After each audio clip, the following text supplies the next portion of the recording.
नमस्कार and welcome to all of you in Global Lookout. दोस्तों, recently ऐसा कहा जा सकता है कि इंडिया ने बहुत ही ज़्यादा बड़ी मदद की है इंडिया के आसपास वाली जो कंट्री है, जैसे कि श्रीलंका, मालदीव्स, उसके अलावा भी साउथ एशियन कंट्रीज जो है उनकी एक तरीके से बहुत ही बड़ा इनडायरेक्टली एहसान किया है इन सब पे। इन लोगों को बर्बादी की ओर बढ़ने से रोका है। हुआ क्या है कि इस बात से आप लोग भी एग्री करते होंगे कि किसी भी कंट्री, उसकी जो सबसे बड़ी पावर होती है वो होती है उसके लोग। यही लोग में से कुछ लोग जो होते हैं वो मिलिट्री में इनरोल होते हैं, जिसके बाद फिर कंट्री की जो मिलिट्री पावर होती है वो बनती है। इन्हीं में से कुछ लोग होते हैं वेपन्स वगैरह बनाते हैं, तो फिर कंट्री की जो वेपन्स पावर होती है, जो उसके पास मिसाइल्स वगैरह होती है वो आती है। कुछ लोग इंडस्ट्रीज बनते हैं। इन्हीं सब लोगों को मिला के जो कंट्री है वो बनती है। तो सबसे बड़ी पावर किसी कंट्री की क्या हुई? वो उसके लोग। और उन लोगों में से भी सबसे ज़्यादा इंपॉर्टेंट जो हुई कंट्री के पावर के लिए वो हुई उसका यूथ। क्योंकि ओल्ड एज वाले जो लोग होते हैं वो डिपेंडेंट होते हैं किसी पे, और जो यंग एज वाले लोग होते हैं बहुत ज़्यादा वो भी डिपेंडेंट होते हैं। तो यूथ जो है वो किसी कंट्री का डिसाइडिंग फैक्टर हो सकता है, किसी कंट्री का सबसे बड़ा स्ट्रेंथ हो सकता है। अब अगर किसी कंट्री को नुकसान पहुंचाना है, किसी को बर्बाद करना है, तो उसके लिए क्या किया जा सकता है? यही जो कंट्री की पावर है उसकी यूथ, इसको बर्बाद कर दो, कंट्री जो है वो अपने आप बर्बाद हो जाएगी। यही करने की कोशिश हो रही थी। एक बहुत बड़ा ड्रग का कंसाइनमेंट जो है वो पास किया जा रहा था, जिसको इंडिया की जो एजेंसीज है उनने बस्ट कर दिया है। यहाँ पर ये आर्टिकल है, आप लोग इसको देख सकते हो। इसमें लिखा है इंडिया बिगेस्ट ड्रग बस्ट। ये इंडिया का अब तक का सबसे बड़ा ड्रग बस्ट है। पूरा जो मदरशिप होता है वही इंडिया ने कैप्चर कर लिया है। क्या होता है ये आगे मैं आप लोग को बताऊंगा। आगे इस हेडलाइन में आप लोग देख सकते हो, लिखा है crystal meth worth 1.45 billion seized from Kerala coast. और एक पाकिस्तानी आदमी को भी इसमें पकड़ा गया है। तो जैसा कि मैंने आप लोग को बताया, एनसीबी ने यानी कि इंडिया का जो नारकोटिक कंट्रोल ब्यूरो है उसने इंडियन नेवी के साथ मिलकर एक बहुत बड़ा शिप का जो कंसाइनमेंट होता है उसको पकड़ा है। और क्रिस्टल मैथ जो है वो, अगर आप लोग ने ब्रेकिंग बैड करके एक वेब सीरीज था उसको देखा होगा, तो ये कितना बड़ा ड्रग्स होता है, कितना ज़्यादा डेंजरस ड्रग्स होता है, इसके बारे में आप लोग जानते होंगे। इस चीज़ को कुछ कुछ आर्टिकल में ब्रेकिंग बैड ऑफ केरला कहा भी जा रहा है। इसी कारण की वजह से ये जो ड्रग्स होता है ये बहुत ही ज़्यादा एडिक्टिव होता है, बहुत ही ज़्यादा डैमेज पहुंचाता है बॉडी को। ये चीज़ ट्रांसफ़र करने की कोशिश हो रही थी इंडिया में और बाकी कंट्रीज़ में, लेकिन इस पूरे प्लान, इस पूरे कार्टल के इस शिपमेंट को इंडिया ने बस्ट कर दिया। कहीं कहीं इसको बताया जा रहा है कि टोटल 15,000 करोड़ का ये शिपमेंट है उस जिसको इंडिया ने पकड़ा है, और कहीं बताया जा रहा है कि इसका जो साइज़ है वो 25,000 करोड़ रुपए का है, और कहीं कहीं इसको 12,000 रुपए करोड़ का है, ऐसा कहा जा रहा है। तो इस पे खैर नहीं जाना चाहिए। जाहिर सी बात है, मार्केट में जो इसका प्राइस है वो डिपेंड करता है कि कितने पे आगे ये जो ड्रग्स डीलर होते हैं वो सेल करते हैं। लेकिन ये जो बस्टेड किया गया है उसमें कोई भी डाउट नहीं होना चाहिए, इंडिया का अब तक का सबसे बड़ा बस्ट है। तो इसी के बारे में आगे हम लोग डिस्कस करेंगे, क्या है पूरा ये इशू, ऑपरेशन समुद्रगुप्त क्या है उसके बारे में मैं आप लोग को बताऊंगा। और ये भी बताऊंगा कि कैसे इंडिया ने इन सारी कंट्रीज की जो मदद है वो की है। ये जो शिपमेंट है जब इंडिया में आ रहा था तो इसको बस्ट करके बाकी कंट्रीज़ की भी मदद इंडिया ने कैसे की है ये भी हम लोग देखेंगे। इसके अलावा बहुत कुछ आप लोग को जानने को मिलेगा इस वीडियो में, बस आपको एंड तक बने रहना है। और अगर वीडियो अच्छा लगे तो लाइक, कमेंट, शेयर, सब्सक्राइब जरूर करना। इंडिया अगर आप लोग देखो, और सिर्फ इंडिया ही नहीं, ये जो पूरा एरिया है ना साउथ एशिया का, इंडिया हो गया, बांग्लादेश हो गया, नेपाल हो गया, पाकिस्तान को छोड़ दो क्योंकि पाकिस्तान तो खुद इसमें इन्वॉल्व होता है, श्रीलंका हो गया, मालदीव्स हो गया, ये सब कंट्री जो है ये बहुत ही ज़्यादा वल्नरेबल है ड्रग्स का जो इशू है उसको लेके। यानी कि इनके जो यूथ है वो बहुत ही ज़्यादा इस चीज़ से वल्नरेबल है, उनको इजी एक्सेस ऑफ ड्रग्स मिल जा सकता है। क्यों? क्योंकि इंडिया की जो लोकेशन है वो आप लोग देखो इस मैप में कहाँ है। दरअसल कुछ एरिया है, कुछ हॉट स्पॉट है जहाँ पर ड्रग्स जो है उसका प्रोडक्शन होता है। दुनिया में ये जो एरियाज है यहाँ पर सबसे ज़्यादा ड्रग्स का प्रोडक्शन होता है, जिसमें आप लोग को मिलेगा अमेरिकन कंट्रीज़ में कोलंबिया, मैक्सिको, और फिर सीधे एशिया कॉन्टिनेंट में आप लोग आ जाओ तो यहाँ पर आप लोग को मिलेगा ऊपर, यहाँ पर जिसको कहा जाता है ग्लोबल क्रिसेंट, जिसमें अफगानिस्तान हो गया, पाकिस्तान हो गया, ईरान जैसी कंट्रीज हो गई। इनका जो एरिया है यहाँ पर ड्रग्स का प्रोडक्शन बहुत ज़्यादा होता है।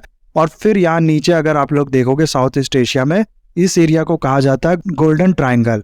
यहाँ पर वियतनाम, लाओस और थाईलैंड इस जैसी जो कंट्री होती है यहाँ पर भी बहुत ज़्यादा ड्रग्स का प्रोडक्शन होता है। तो इंडिया आप लोग देखो, ये पूरा एरिया अगर आप लोग देखो, इन दोनों एरिया के बीच में सैंडविच बना हुआ है। तो यहाँ से जो ड्रग्स का ट्रांसफ़र है, जो ड्रग्स का ट्रांसपोर्ट है, वो बहुत ही आसानी से हो सकता है इंडिया में और इन सब कंट्रीज़ में। इसीलिए ऐसा कहा मैंने कि इंडिया जो है वो बहुत ही ज़्यादा वल्नरेबल है इस चीज़ को लेके। प्लस इंडिया की जो पॉपुलेशन है वो भी बहुत ज़्यादा है, इंडिया की जो यूथ पॉपुलेशन है वो भी बहुत ज़्यादा है। तो इन सब कारणों की वजह से इंडिया को जिस तरीके के जो ड्रग्स कार्टल्स होते हैं, बड़े बड़े ड्रग्स बेचने के जो ऑर्गेनाइजेशन होते हैं, वो एक बहुत ही अच्छे मार्केट के रूप में देखती हैं। प्लस इंडिया के जो नेबर्स है वो भी इस वल्नरेबिलिटी का पूरा एडवांटेज लेना चाहते हैं। इंडिया में आप लोगों को पता होगा कि पाकिस्तान जो है वो बहुत ही ज़्यादा ड्रग जो है वो सप्लाई करता है अलग अलग तरीके से। कभी ये ड्रोन के थ्रू भिजवा देता है पंजाब में वाले एरिया में, कभी फिर शिप के थ्रू या फिर लैंड के थ्रू बॉर्डर क्रॉस करवाता है और फिर यहाँ पर यहाँ के जो लोग हैं उनको इसकी लत लगवाता है। और पाकिस्तान का इन सब चीज़ों में बहुत ही बड़ा रोल है, क्योंकि देखो मान लो यहाँ पर प्रोडक्शन, मान लो पाकिस्तान में जो प्रोडक्शन है वो उतना नहीं होता, प्रोडक्शन हम लोग मान लेते हैं पाकिस्तान में होता ही नहीं है, लेकिन उसके बाद भी इंडिया में अगर एंटर करना है लैंड के थ्रू तब भी इंडिया और पाकिस्तान का जो बॉर्डर है वहाँ से एंटर करना पड़ेगा। प्लस यहाँ ये प्रोडक्शन होता है उसको सी के थ्रू अगर कहीं जाना है इंडिया सब कॉन्टिनेंट में या फिर दूसरे जगह पे भी, तो दो ही उनके पास कंट्री है जो पोर्ट्स उसको अवेलेबल करा सकती हैं, एक है ईरान, दूसरा है पाकिस्तान।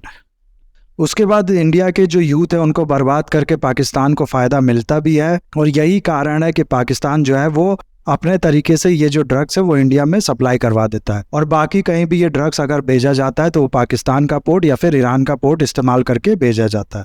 इंडिया में ये जो ड्रग्स का मेनेंस है ये बहुत ही ज़्यादा बढ़ता जा रहा है, और ऐसा बताया जाता है कि 70 से लेकर 100 मिलियन यानी कि 7 से लेकर 10 करोड़ लोग जो हैं इंडिया में वो ड्रग एडिक्ट हैं, किसी ना किसी ड्रग का जो सेवन है वो ये लोग कर रहे हैं। और ख़ासकर से जो बॉर्डर वाला एरिया है जैसे कि पंजाब हो गया, राजस्थान हो गया, ये सब स्टेट्स हो गया, उसके अलावा फिर कश्मीर में, कश्मीर का जो सेपरेटिज्म है उसको और प्रोवोक करने के लिए, वहाँ के यूथ को और बर्बाद करने के लिए ड्रग्स का जो सप्लाई है वो पाकिस्तान करा देता है। उसके बाद फिर साउथ में आप लोग देखोगे ना तो साउथ में ऐसा बताया जाता है कि केरल जो स्टेट है ये एक तरीके से मेन पॉइंट बन गया है इंडिया में जो भी ड्रग्स एंटर करता है मैरीटाइम रूट के थ्रू। और मैरीटाइम रूट के थ्रू जो ट्रेड है वो अगर आप लोग पिछले कुछ सालों में देखोगे ना, खासकर से कोविड के टाइम पे जब लैंड का जो ट्रांसपोर्ट था वो बहुत हद तक बंद हो चुका था, तो मैरीटाइम रूट और पार्सल के थ्रू ड्रग्स जो इंडिविजुअल लेवल पे, जो छोटे लेवल पे सप्लाई करना है ये बहुत ही तेज़ी से बढ़ा है। इन्हीं सब चीज़ों को देखते हुए इंडिया की जो गवर्नमेंट है इसने काफ़ी ज़्यादा स्टेप्स लिए हैं अपने यूथ को बचाने के लिए, अपने लोगों को बचाने के लिए, और इन्हीं स्टेप में से एक है ऑपरेशन समुद्रगुप्ता, जिसमें इंडिया की जो नेवी है वो, उसके साथ ही साथ एनसीबी यानी नारकोटिक कंट्रोल ब्यूरो जिसका काम है ड्रग्स से रिलेटेड जो इशू है उसको सॉल्व करना, इन दोनों ने मिलके क्या किया है कि जो मैरीटाइम रूट के थ्रू जो ड्रग सप्लाई हो रहा है इंडिया में उसको रोकना। और जैसा कि मैंने आप लोगों को पहले ही बता दिया कि जो मैरीटाइम रूट के थ्रू इंडिया में ड्रग्स का जो सप्लाई है वो पिछले कुछ सालों में बहुत ही तेजी से बढ़ा है। ऐसा बताया जाता है कि आज के टाइम में जितना भी ड्रग्स इंडिया में आता है उसका 70% सिर्फ जो है वो मैरीटाइम रूट के थ्रू ही आता है, और जिसके लिए जैसा कि मैंने आप लोगों को बताया केरला जो है वो एक रास्ता बना हुआ है, केरला के थ्रू ये एंटर करता है इंडिया में। इसीलिए 2022 के जनवरी में इस ऑपरेशन को लॉन्च किया गया था, और तब से हम लोग देख रहे हैं कि हर 2-3-4 महीने बाद इस तरीके की न्यूज़ आ रही है कि इंडिया की जो एनसीबी है उसने फिर से एक जो ड्रग्स का सप्लाई है, जो ड्रग्स का पूरा शिपमेंट है उसको बस्ट किया है। और हर बार इस तरह की चीज़ें ज़रूर कही जाती है कि ये जो शिपमेंट एनसीबी ने बस्ट किया है ये अब तक का सबसे बड़ा बस्ट है। कहने का मतलब है कि हर बार ही एनसीबी जो है वो अपना ही जो रिकॉर्ड है उसको तोड़ती जा रही है। इस बार भी एनसीबी ने ऐसा ही किया है, और ये वाकई में बहुत बड़ा जो कंसाइनमेंट है, जो बहुत बड़ा शिपमेंट है उसको एनसीबी ने पकड़ा है। पूरा मदरशिप जो होता है उसी को पकड़ लिया है एनसीबी ने। मदरशिप क्या होता है ये मैं आप लोग को बताता हूँ। देखो होता क्या है ना, जो बड़े बड़े ड्रग्स कार्टेल होते हैं वो छोटे मोटे सप्लाई नहीं करते, बहुत ही बड़ा, बहुत ही ज़्यादा साइज में जो शिपमेंट होता है वो भिजवाते हैं। तो इनका जो शिपमेंट होता है वो लेके एक बड़ा सा शिप जो होता है वो निकलता है। जैसे मान लो पाकिस्तान से कोई शिपमेंट भिजवाया गया ड्रग्स का, तो ये जो बड़ा सा शिप होगा इसमें ये शिपमेंट लोड किया जाएगा, और ये शिप होगा मदरशिप। मदरशिप वो शिप होते हैं जिसमें एक मेन शिप में बाकी छोटे छोटे शिप भी होते हैं। ये मदरशिप पाकिस्तान से ये शिपमेंट लेके निकलेगा और इंटरनेशनल वाटर में ही रहेगा हमेशा, और जैसे ही ये इंडिया के पास मान लो पहुंच, तो ये क्या करेगा कि इंडिया का जितना शिपमेंट था उसको एक छोटी सी शिप में लोड करेगा और इसको फिर छोटी सी शिप के थ्रू पहुंचा देगा इंडिया में। ऐसे ही फिर श्रीलंका में जितना पहुंचाना है वहाँ पहुंचा देगा, मालदीव्स में जितना पहुंचाना है वहाँ पहुंचा देगा। ये सब किया जाएगा छोटी सी शिप में। जाहिर सी बात है कि हर जगह पे ये जो बड़ी शिप है इसको डॉक कराना और फिर वहाँ पर माल उतरवाना ये पॉसिबल नहीं है, इससे पकड़े जाने के चांसेस भी ज़्यादा हैं। इसीलिए छोटे छोटे शिप को जो ये शिप है लेके चलती है और उसके थ्रू फिर ये जो सामान है ये पहुँचा देती है बाकी सब कंट्रीज़ में। तो इंडिया में जो शिपमेंट आ रहा था सिर्फ उसी को नहीं इंडिया की एनसीबी ने पकड़ा है, बल्कि इस पूरे मदरशिप जो है इसी को बस्ट कर लिया है। टोटल 2500 केजी क्रिस्टल मैथ जो है, जिसको मेथाफेटामाइन भी कहा जाता है, वो इसमें बस्ट किया गया है, वो पकड़ा गया है। और साथ ही साथ एक पर्सन जो कि पाकिस्तान से बिलोंग करता है उसको भी पकड़ लिया गया है। और ऐसा बताया जाता है कि टोटल अभी तक जो ऑपरेशन समुद्रगुप्ता है इसके अंदर 320 केजी क्रिस्टल मैथ, उसके अलावा 500 केजी हीरोइन प्लस 529 केजी जो हशीश एक तरीके का ड्रग्स होता है उसको अब तक सीज किया जा चुका है। और ये जो सीजर था, ये जो पकड़ा गया था एनसीबी द्वारा हाल में, ये जैसा कि मैंने आप लोग को बताया मदरबोर्ड को ही पकड़ लिया था, इसलिए ऐसा कहा जा रहा है कि ये करके एनसीबी ने सिर्फ इंडिया ही की लोगों की नहीं बल्कि पूरे जो इस रीजन में कंट्रीज हैं उनकी मदद की है, उनको बर्बाद होने से बचाया है। प्लस इस तरह के जो इशू है ना, ये देखोगे आप लोग आने वाले टाइम में और बढ़ेंगे ही। इंडिया जो है इस तरीके के हमेशा पकड़ते रहेगा क्योंकि बहुत ही ज़्यादा एग्रेसिव अगर आप लोग देखो कोशिश की जा रही है इंडिया को इस तरीके से साइलेंटली किल करने की। ये वो इशू है जो कि यूएसए जैसी जो कंट्रीज है उनको भी घुटनों पे ले आती है। यूएसए ने हाल में ही आप लोग को पता होगा कि इंडिया से रिक्वेस्ट की है कि उसके यहाँ जो फेंटानिल क्राइसिस है उसको सॉल्व करने में ये मदद करे।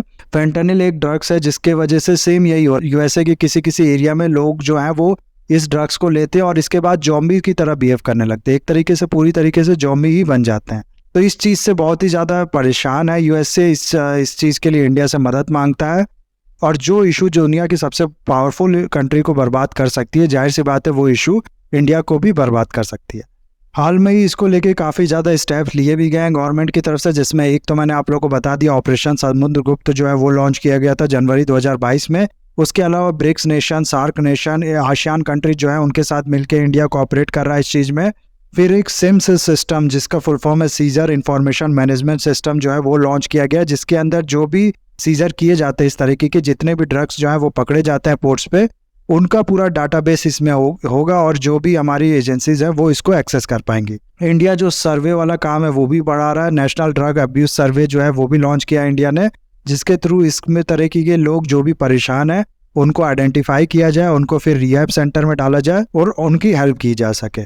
प्रोजेक्ट सनराइज जो है वो भी लॉन्च किया गया नॉर्थ ईस्टर्न स्टेट जो है इंडिया के उनके लिए। दरअसल होता क्या है कि जब इंजेक्शन के थ्रू ड्रग जो है वो इंजेक्ट किया जाता है बॉडी में, तो ये जो अब्यूज़र होते हैं, ये जो ड्रग्स लेने वाले लोग होते हैं, ये लोग क्या करते हैं, ये एक ही इंजेक्शन का इस्तेमाल करते हैं सब में, जिससे होता क्या है कि एक पर्सन को जो बीमारी होती है वो दूसरे में भी चली जाती है और इस तरीके से HIV जो है वो बहुत ही ज़्यादा फैलने लगा था नॉर्थ ईस्टर्न स्टेट्स में। इसीलिए इसको ध्यान में रखते हुए ऑपरेशन सनराइज जो है वो लॉन्च किया गया है। फिर नशा मुक्त भारत कैंपेन, NDPC एक्ट, ये सब चीज़ें जो है ये सबको आर्म बना के, इन सबको हथियार बना के इंडिया जो ड्रग्स मेनेंस है उसके अगेंस्ट में कूद पड़ा है जंग में। ये सब तो ठीक है, ये सब डिफेंसिव स्टेप्स जो हैं ये तो बहुत ही ज़्यादा ज़रूरत है, लेकिन आप लोग को बता दूं कि ये जो पूरा एरिया है ना इंडिया का, पाकिस्तान का और एक तरीके से अरेबियन सी के आसपास वाला एरिया, यहाँ पर एक बहुत बड़ा ड्रग कार्टेल है जिसका नाम है हाजी सलीम कार्टेल। यह हाजी सलीम जो है ये पाकिस्तान के कराची में रहता है, वहाँ से ऑपरेट करता है। सिर्फ इंडिया ही नहीं, अफ्रीका के भी जो ईस्टर्न कंट्रीज है वहाँ पर ये ड्रग्स भिजवाता है। और ऐसा कहा जाता है कि जो LTE है, लश्कर तोयबा जो है उससे और दाऊद इब्राहिम से इसके लिंक है, इसीलिए इंडिया जो है वो इसका एक मेन टारगेट बना हुआ है। कश्मीर में ड्रग्स भिजवाना हो या फिर इन्फिल्ट्रेशन करवाना हो, उसमें एक बहुत बड़ा रोल होता है इसका। फिर केरला के थ्रू, मैरीटाइम रूट के थ्रू जो जैसा कि मैंने आप लोग को बताया इंडिया में आता है जो ड्रग्स, उसमें भी इसका रोल होता है। और जब यही मेन कार्टेल है इस एरिया में, तो इंडिया में जो भी ड्रग्स आता है या कहीं भी जो भी ड्रग्स आता है उसमें एक बहुत बड़ा प्लेयर होता है ये। तो कहने का मतलब है कि डिफेंसिव अप्रोच तो ठीक है, लेकिन कितना आप लोग ड्रग्स पकड़ लोगे, जितना आप पकड़ोगे ये उसके बाद भी भिजवाता रहेगा। इसीलिए इंडिया को ज़रूरत है कि वो बाकी भी लाइक माइंडेड कंट्रीज़ के साथ मिलके, जो कि इस चीज़ से परेशान है, जैसे कि यूएसए भी परेशान है, तो उनके साथ मिलके इसके अगेंस्ट में एक तरीके से अटैक के अप्रोच जो होता है वो अपनाए और इन सब को ध्यान में रखते हुए स्टेप्स ले। तो ये है पूरा वीडियो गाइस। आई होप ये वीडियो आपको अच्छा लगा होगा। इसे लाइक, कमेंट, शेयर, सब्सक्राइब जरूर कीजिएगा। That's all, have a nice day, take care.